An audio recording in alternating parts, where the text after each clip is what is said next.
we got to Pakistan because when I was 15 or 16 years old, I ran into a verse in the Bible that says, "What makes you different from anyone else? What do you have that wasn't a gift? It was a gift. What are you bragging about?" At that point, I realized everything I had, I'd gotten from God, and I should do whatever I could that He asked me to do. And another year, it became known to me that I ought to be a doctor. I didn't know a doctor, no doctors in our family, but I said, "Yes, sir, I'll go."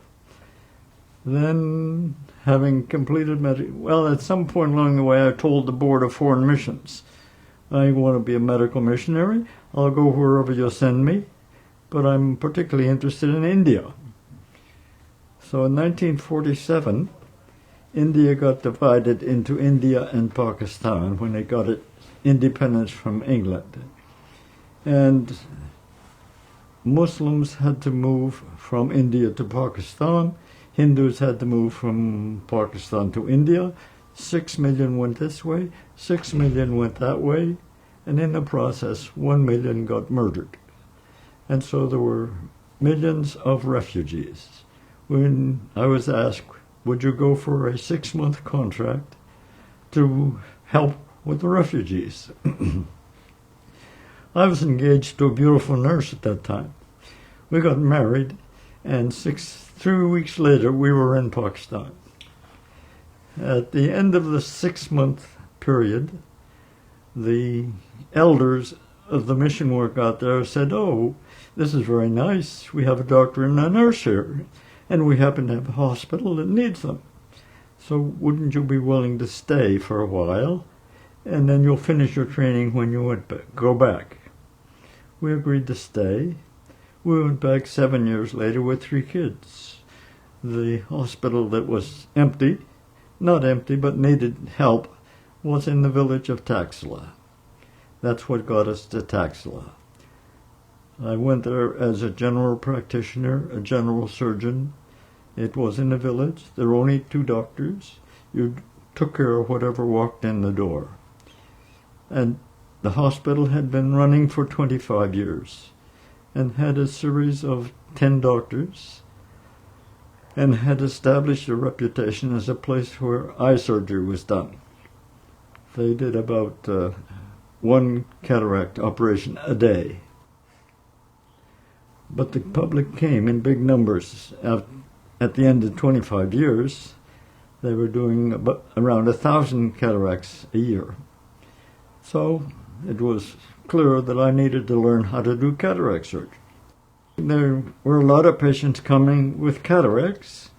The man who was there as my mentor knew how to do cataracts. He showed me how, and the hospital got more and more popular with the government, with the public, and patients would come eventually from 50 miles, 100 miles, because here's a hospital where you could get a good result at a price you could afford in a place that took care of village people in a village way. If you wanted to bring a chicken with you, you could bring a chicken. If you brought firewood and put it under your bed, that's okay. It was a village hospital for village people. So that's how I got into ophthalmology. And over the course of years, I took courses, I read books, I got lectures and tapes. And after I'd been there 20 years, we had attracted a number of ophthalmologists from America. And I noticed, I know about as much about this ophthalmology as they do. I'm as smart as they are. They passed the American Board of Ophthalmology. I can pass it too. So I came home and took another course, took the exam, passed it with 20 years experience in lieu of a residency. So that's how we got to Taxila and started doing eye surgery. For the first 20 years, I did general surgery, delivered babies, took out appendices, and whatever walked in. After 20 years, I'd gotten my license. I was a union member. I could be an ophthalmologist, and the Pakistani surgeon was then able to handle the general surgery. So for my last 20 years, I was an ophthalmic surgeon only. When I first went to Taxila, the number of cataracts done was up to about 1,000 a year, 3 a day. When I left, the number was up to 14,000 a year. People often ask, why did you do so many cataracts? Is the incidence of cataracts higher in India and Pakistan than in America? I think it is not. I think the incidence of cataract surgeons is too low. We once had to report to the government, what population do you serve? I didn't know, so I drew a circle around the hospital of 75 miles. We were treating 2 million people. If there were 2 million, if an American surgeon had to take care of 2 million patients, he couldn't do it. We adapted things. We rejected anything that was not essential, because no lawyer was going to sue us. We streamlined things. We delegated.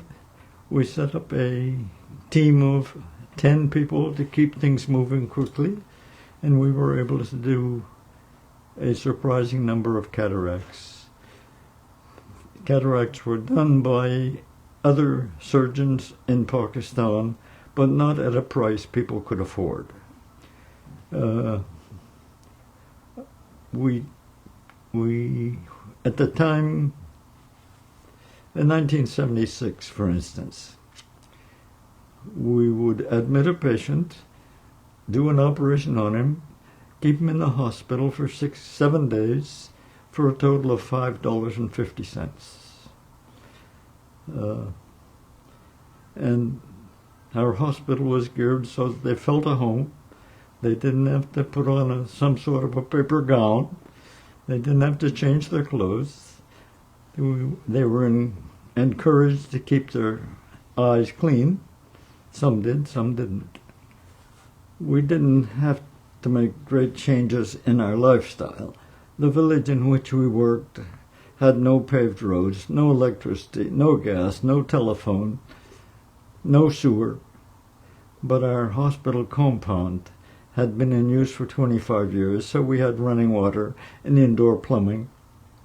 We didn't have air conditioning, but neither did anyone else. Our practice of ophthalmology was changed by making it simpler. Get rid of all the extra things. To do a cataract operation, you don't have to drape the patient's feet. You have to drape the patient's face, which we did. And we eventually moved things so they became very efficient. We greatly enjoyed Pakistani food. Pakistan was home. People ask you, "Oh, you left this country and went." We were at home in Pakistan. All 5 of our kids were born in Pakistan. 3 of them were born in our house. The other 2 happened to be born in surgery, and I assisted at the surgery because there wasn't another obstetrician around. When I first went there, I went there to serve people in need. And there were sick people of all kinds. We treated whoever came, but the hospital's reputation grew so that most of the patients were eye patients. They were blind. We know how to do a cataract. It would relieve their blindness. They were poor people. They were nice people. Some were grateful, some were not. They were fatalists. They were Muslims. Whatever happens, it's the will of God. If the doctor made a mistake, it's okay, that's the will of God. If the doctor made a marvelous success, it's okay, it's the will of God. Don't brag about it. When we went to Pakistan, we fortunately had people in the hospital helping villagers for 25 years. So the public liked the hospital, trusted the hospital. At one point, some radical people were opposed to the hospital and said, we're going in there to kill someone. The villagers, the people from our village stood at the gate and said, kill us first. But then later on, some Muslims got more terrorists, and our hospital was attacked, and 5 of our nurses were killed. But the local Muslims were on our side. They finally caught the people who had done this. One of them was a son of a man who lived nearby. He came and said, I'm ashamed of my son, but I can't go there. Those Christians will kill me. They told him, we're not going to kill you. And he came and apologized for what his son had done. So that we always had a good relationship with the public. But nowadays, it's not true. It is not popular in America, in Pakistan, to be an American or to be a Christian. They were radical terrorists. That's what they meant to do. I mean, inside you, was it did that? How did you struggle with that? It happened after we had gone, but the hospital staff cleaned up the damage done by the hand grenades, and the hospital was open the next day. In the 1970s, the implantation of intraocular lenses became popular in America, and what pointed out that this gives a beautiful result for cataract surgery. In Pakistan, we wanted to give the best result to our patients. So we started to investigate, can this be done in a village situation with poor people? And we started to put in intraocular lenses. In those days, intraocular lenses cost $100 to $400. We charged people $5 for the whole thing. So we had to get someone to give us lenses. Over the years, we used 40 different kinds of lenses. Most of them came from Holland, through Dr. Jan Wurst, through medical, I forget the name of his company, but they manufactured lenses, and he was interested in the third world. I had met him at an eye meeting in Florida, told him what we did. He said, we should be using intraocular lenses there. So he came to Taxila a number of times. I met him in Florida once. He was going to meet me as I went through Holland on my way to Pakistan. But he forgot. So instead of meeting for 2 hours, we met for 10 minutes. And he handed me 8 lenses made by Dr. Brinkhorst and said, put these in, but put them in backwards. I think they'll work better. So the first 8 lenses I put in were put in backwards, and they worked. And then Dr. Wurst came to Taxila quite a number of times and was most interested in lenses, taught us how to, showed us how. He and I together shaped and formed some kind of lenses, and we got lenses from a number of different companies over the world. We didn't buy any lenses because we couldn't afford any lenses. I understand that there are lenses now that cost $2,000 per lens. $100 was out of sight for us. And Dr. Wurst came into work and taught me and Mrs. Pramila Lal how to put these in. She is a beautiful, very skilled eye surgeon. I did what I could do, and we then presented a paper in Japan in 1978 about the first 500 lenses we had put in. And the audience this was some international meeting. I think everyone in the meeting was surprised that this had happened. And a certain percentage of the audience didn't believe it, thought I had made it up. And Dr. Freeman happened to be at that meeting and was impressed that here's someone who's trying to put lenses in that poor people can afford. It was apparent that in the kind of a situation we were in, nobody can afford $100 for a lens. We charged people $5.50, which is a week's earning for a farmer in Pakistan. And so it's evident that the person who wants to do this has to somehow find a cheaper lens. Cheaper, simpler, safer, a lens which can be put in by a surgeon in the third world. And so that's what we're aiming at.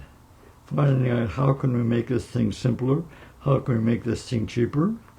And there were two main sources that I knew of where this was tried. One was in Kathmandu, Nepal, where a very skilled eye surgeon worked with people from Australia and manufactured lenses. The other was in a town called Aravind in India, where Indian surgeons worked with some Americans, and they both succeeded in making very cheap and very good, fitted to American standards, but affordable. And how many affordable lenses are made in the world now, I do not know. But I know of those two places, and they were the first ones to do it. I happen to be a somewhat efficient person. So I looked at the American cataract operation and said there are certain steps here that aren't essential. They are done in self-defense. So we eliminated those. And then we noticed if we put the instruments right here, we could do things quicker. If we got a number of people to do things which the doctor has to do in America, we could move quicker. So a nurse put the drops in the eyes, a nurse did the injection, the surgeon stepped up when the eye was washed and draped and did the operation. At the end of the operation, which took a few minutes, he stepped to the next table. The operating room had 4 tables. Someone in Pittsburgh asked me, how long do you spend between operations? He said, I can't do a second one for 45 minutes because I have to clean the room. I said, when I step over there 6 feet away, I'm ready for the next operation. So it is not essential to spray the ceiling in the operating room between cases. This sort of thing. And the numbers grew slowly. We did more this year than we did last year. When I came, they were doing 1,000. That's 3 a day. More people came. We put up some more buildings. We moved the beds closer together. We started earlier in the morning. And next year we did more. Our hospital, theoretically, was a 200-bed hospital. At one point, we had 1,300 patients in it, almost all of whom were eye patients. There were always some general patients. There's general surgery done every day, but it was gradual. It was obvious that this sort of correction after cataract surgery was superior to what was done before that. And so this was the reason we tried to develop or change or adapt it to third world conditions, so it could be affordable and acceptable and free from complications. That's why we worked to do. The patient's cataract would be removed, and he was offered strong glasses to wear afterwards. Almost all these people were illiterate. They didn't want to read anything, so some got glasses and some didn't. One of the main reasons for glasses in Pakistan, reading glasses are common in America. Nobody reads. But the woman has to pick the stones out of the rice. She has to thread a needle. She has to check that there's nothing wrong with her daughter's hair. She got reading glasses to do those things. We did approximately the same number of men and women, but men tended to come earlier for their surgery because women could come only when their husband said, "You may go." And if she didn't see well, they waited till she was blind. So that the age difference was somewhat, but we did roughly the number of men and women. Men were cared for by men nurses, women were cared for by women nurses, women were in women's wards, men were in men's wards. The night watchman was told, make rounds and make sure there are no women in the men's ward and no men in the women's ward. He came through one night and found a lady lying on the bed in the men's ward. He said, "Grandma, you have to get out of here." Whereupon some put-on gentleman with a rifle over his shoulder said, "That's my mother. She had the cataract. I had the cataract, but she needs the bed." Okay. I don't know what the number was in the first couple of years, but I know that over the first 10 years, we did 3,000 implants.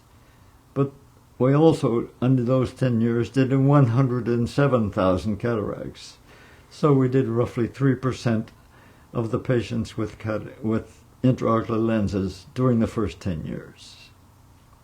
And this came up to 500 in the first 10 years, at which time I made a report on the results of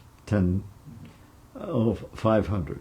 At this eye meeting in Japan, some gentleman had astounded people by reporting that he had done 50 intraocular lenses in India. I happened to speak next and said we did 500 in Pakistan. I happened to be ambidextrous, so depending on which hand I was using, Dorothy was my right hand or my left hand. She worked in the clinic, she worked in the operating room, she kept records of what operation was done on whom. She distributed these charts. Half of the people in Pakistan are named Muhammad. So she had to make sure that the right Muhammad, whose father was correct and who lived in the correct village, got the right piece of paper. And when we spent 10 years in China after spending 40 years in Pakistan.